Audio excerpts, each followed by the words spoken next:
안녕하세요. 토이스쿨 정현 소장입니다. 자, 오늘은요 우리 시청자님들과 함께 이 토지의 가치를 올리는 마법이라는 주제로 이야기를 나눠볼까 합니다.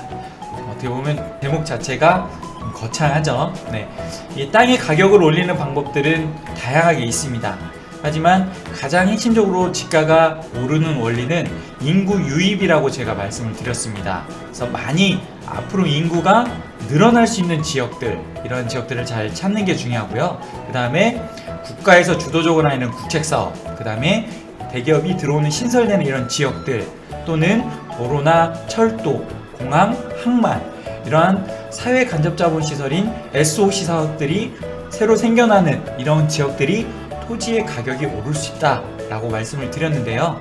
이러한 행위들은 개인이 할 수 없는 행위들이죠. 하지만 토지의 가치를 올릴 수 있는 방법 중에 개인이 적극적인 어떤 행위를 통해서 이 토지의 가격을 올릴 수 있는 방법들이 있습니다. 그 방법 일부 핵심적인 방법들을 설명을 드려볼까 하는데요. 가장 실무 현장에서 많이 지금 쓰이고 있는 방법이기도 합니다. 한번 시작해 보도록 하겠습니다. 첫 번째는 분할이라는 방법입니다. 그 다음에 합병이라는 방법입니다. 그래서 오늘은 분할과 이 합병의 방법에 대해서 한번 조금 더 깊이 있게 같이 한번 이야기를 나눠볼까 합니다. 우선 분할이라는 것은 지적공부에 등록된 한 필지를 두 필지 이상으로 나누어 등록하는 것이라고 정의를 하고 있습니다. 쉽게 표현을 드리면 하나의 땅을 두 개 이상으로 나누는 거다 라고 이해하시면 되겠고요. 분할 요건은요, 보시면 소유권 이전, 매매 등을 위하여 필요한 경우, 그래서 이전이나 매매 하기 위해서도 분할을 할 수 있다라는 거죠. 어떻게 보면 가장 많이 이용되는 방법이고요. 그 다음에 토지 이용상 불합리한 지상 경계를 시정하기 위한 경우라고 되어 있습니다. 아무래도 이제 지상 경계가 불합리하게 되어 있어서 토지의 이용, 증진 목적에 어떻게 보면 부합이 되지 않을 경우에 이렇게 분할이 가능하다라는 점 참고하시면 되고요. 1필지의 일부가 형질 변경으로 지목이 다르게 된 경우, 이런 경우가 있겠죠.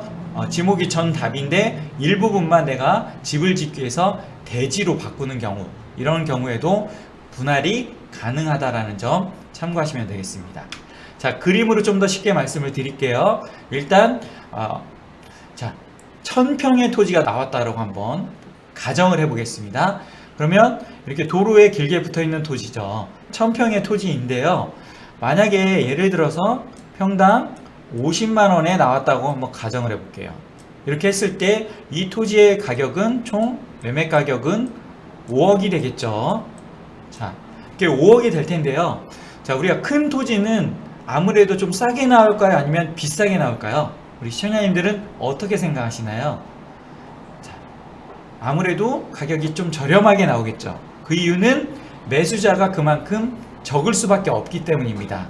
자, 5억이라는 돈을 한 번에 여윳돈으로 토지를 매수하려는 분들은요, 당연히 수요가 적을 수밖에 없겠죠. 그래서 보통 이 5억의 토지 같은 경우는요, 5억 그 이상 10억의 토지들도 있습니다. 이렇게 큰 토지들은요, 시세가 5억이라고 하면 보통 시세보다 싸게 나올 가능성이 높은데요, 보통 한 4억 이하로 나올 가능성도 높다라는 거죠.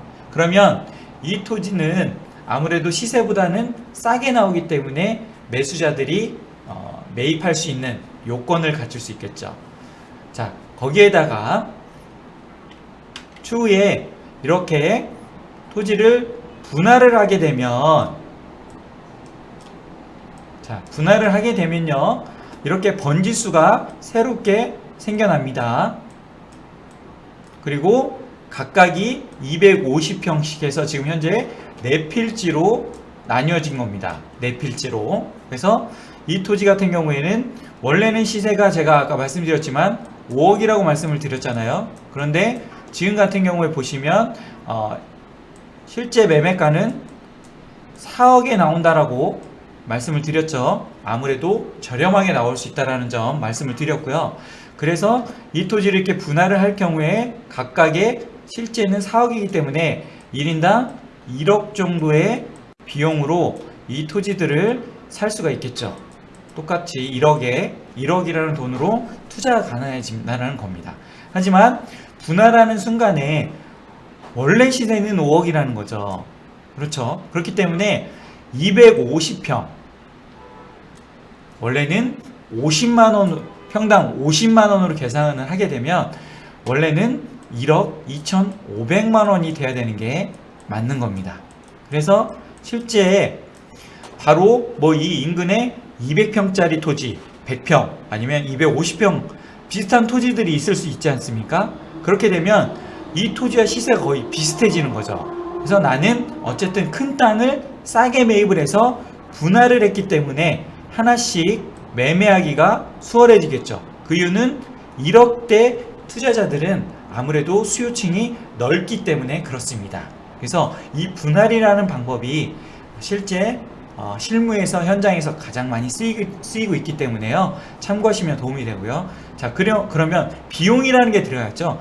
이 비용 하나, 이렇게 분할, 선 하나 긋는 데 드는 비용은 약간 지자체마다 좀 다를 수 있지만요. 보통 평균적으로 50만원에서 80만원 사이 정도 들어간다고 보시면 됩니다. 그러면 지금 이 토지 같은 경우에는 하나, 둘, 세 개로 분할을 했기 때문에 한 150만원에서 200만원 정도 사이에 비용이 들 수 있겠죠. 이렇게 생각하실 수 있습니다. 하지만 첫 번째 분할하는 비용이 비싸고요. 두 번째, 세 번째 분할하는 비용은 훨씬 저렴합니다. 그래서 아무래도 150만원 이하로 다 분할을 할 수 있다라는 점, 그 정도로 이해하시면 됩니다. 그래서 추가적으로 분할하는 거 두 번, 세 번, 네 번 분할할수록 분할 비용이 더 내려간다 라고 이해를 하시면 되겠습니다. 자, 우리가 보통 그 건축법 시행령 제80조에 보면요, 건축물이 있는 대지의 분할, 최소 분할 면적이 나옵니다. 주거지역은 60제곱미터예요. 평수로 환산하면 몇 평입니까? 18평이죠. 그 다음에 상업지역은 150제곱미터예요. 그래서 최소 얘는 45평 정도가 되겠죠. 공업지역도 마찬가지입니다. 녹지지역은 200제곱미터니까 60평이고 그 외 지역, 우리가 이제 그 외 지역은 비도시 지역들이 되겠죠. 그 외 지역은 60제곱미터니까 얘 또한 18평 정도 최소 분할 면적이 정해져 있다라고 보시면 되겠습니다. 그래서 기본적으로 분할을 할 때 이 이하로는 분할이 안 되기 때문에 참고하시면 되겠죠.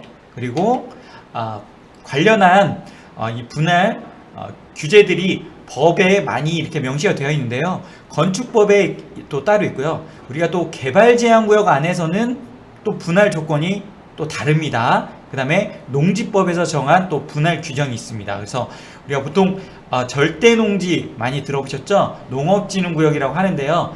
이렇게 경지 정리가 잘 되어 있는 이런 논들은요, 최소 2000제곱미터, 농지는 절대농지 기준으로 2000제곱미터 이하로는 분할이 안 됩니다. 그래서 2000제곱미터 분할이 되기 때문에요, 평수로는 600평 단위로 분할이 됩니다. 그래서 분할이 상당히 크게 이루어진다는 점 참고하시면 되겠고요. 그 다음에 국토의 계획 및 이용에 대한 법률 시행령 제51조 5항에 이러한 법들이 정해져 있습니다. 그리고 지자체마다 조금씩 분할, 어떻게 보면 이 제한, 면적 이런 것들 규정이 조금씩 다르니까요. 회원님들 토지를 매입을 할 때는 이 분할이라는 것도 우리가 항상 사는 것도 중요하지만 파는 게 제가 더 중요하다고 항상 말씀을 드렸죠. 그래서 매도를 잘 할 수 있는 토지인지, 추후에 잘 팔릴 가능성이 높은 토지인지 이런 것들을 먼저 알고서 우리가 투자를 해야 된다는 겁니다. 그래서 분할이 가능한지 이런 부분들도 나중에 우리가 매도할 때 어떻게 보면 중요한 부분이기 때문에 이런 법들은 직접 한 번씩 한번 들어가셔서요, 확인을 해 보십시오. 우리 시청자님들 직접 이렇게 들어가서 한번 내용들도 보고요. 이렇게 공부를 해 나가시면 훨씬 더 토지 투자가 이렇게 어렵지가 않은 거구나 라는 것들을 와 닿으실 수가 있을 겁니다. 저는 아직도 이 토지 투자 시장을 좀 블루오션 시장이라고 제가 항상 좀 말씀을 드리거든요. 부동산 영역에서도 그만큼 많은 분들이 이 토지 투자에 대해서 어렵게 생각하고 있는데 그렇게 어렵지 않다라는 점을 다시 한번 또 말씀을 드리겠고요. 그 다음에 합병이라는 방법이 있습니다. 합병은 반대의 방법이에요. 분할하고는 나뉘어진 토지 두 필지 이상을 한 필지로 합한다 라고 이해를 하시면 됩니다. 합병 요건은 있는데요. 어떻게 보면 가장 이 1번이 핵심입니다. 토지의 지번, 부여 지역과 지목, 그 다음에 소유자가 서로 다른 경우에는 합병이 안 된다는 의미니까요. 지목, 지번, 그 다음에 소유자가 같아야 됩니다. 합병을 하려면요. 그래서 이 합병을 하게 되면 여러 가지 좋은 점이 있는데요. 그거는 다시 이 다음 페이지에서 설명을 드리고요. 자, 합병을 하는 토지에 또 이렇게 등기가 있는 경우에도 이거는 지금 합병이 안 된다라는 뜻인데요. 소유권, 지상권, 전세권 이런 것들이 설정이 되어 있으면 안 된다라는 거고요. 승역지에 대한 지역권의 등기, 이거는 이제 민법에 대한 나와 있는 내용들인데요. 이 부분은 참고 정도만 하시면 될 것 같고요. 합병하려는 토지 전부에 대한 등기 원인 및 그 연원일, 그 다음에 접수번호가 같은 저당권에 또 등기가 되어 있는 경우에도 안 된다 이런 내용입니다. 그러니까 강목의 등기 외에 다른 등기가 되어 있는 경우에는 합병 조건이 어렵다라고 이해하시면 되겠고요. 그 밖에 또 토지의 지적도 및 임야도의 축적이 서로 다른 경우 등 대통령으로 또 정하는 경우들이 있습니다. 그래서 이 합병이나 이 분할은요, 공간 정보의 구축 및 관리 등에 관한 법률이라는 게 있습니다. 그래서 원래는 예전에는 이 지적법이라고 했어요. 지적법이라고 했는데 이 법이 좀 용어가 어렵게 바뀌었죠. 그래서 공간 정보의 구축 및 관리 등에 관한 법률, 거기에 보시면 제70조, 그 다음에 79조, 제80조 이 조항들을 보면 이 내용들이 나와 있습니다. 참고하시면 되겠어요. 자, 일단 합병 방법은 좋은 점은 뭐냐면요, 토지라는 게 항상 이렇게 네모 반듯한 토지가 하나만 있는 게 아니라 이런 토지들도 있고 맹지들도 있고 다양한 이런 모양들의 토지들이 있을 수 있잖아요. 근데 이러한 토지들을 지금처럼 한 필지로 이렇게 합하게 되면 훨씬 더 추후에 어떻게 되겠어요? 자, 보시면 이런 토지들은 솔직히 분할을 할 수가 없죠. 이 A 토지 같은 경우는 맹지입니다. 건축 허가도 나질 않아요. 그렇죠? C도 마찬가지, E도 맹지예요. 그나마 F 토지와 이 B 토지가 도로에 붙어 있기 때문에 투자성이 있는 토지인데요. 근데 이런 토지를 추후에 만약에 하나로만 합할 수만 있다면 이렇게 합해서 처음에 한 것처럼 이런 식으로 분할을 하게 되면 어떻게 되겠어요? 이 토지들은 다 도로에 붙어 있는 아주 토지의 가치가 올라갈 수밖에 없다라는 거죠. 그래서 이렇게 합병이라는 방법을 통해서도 우리가 얼마든지 이 토지의 가격을 창출시킬 수 있다라고 보시면 되겠고요. 가치를 상승시킬 수 있다 보면 되겠고요. 자, 여기 보시면 이렇게 맹지들 있죠. 아무래도 시세보다 싸게 나오겠죠. 그래서 토지는요, 항상 도로에 붙어 있는 게 가장 중요합니다, 시청자님들. 그래서 이런 토지들을 우선적으로 투자하는 습관을 기르고요. 그 다음에 추가적으로 이런 토지들을 조금 더 3분의 1, 보통 도로에 붙어 있는 가격보다 한 3분의 1 가격의 맹지 가격이 형성이 되어 있기 때문에 싸게 매입을 할 수가 있습니다. 그렇게 되면 이 토지들을 추가적으로 이렇게 매입을 해가지고요, 제가 조금 말씀드린 이런 방법으로 합의를 해서 분할을 하게 되면 전체적인 이 토지의 지가 상승이 일어난다라는 거죠.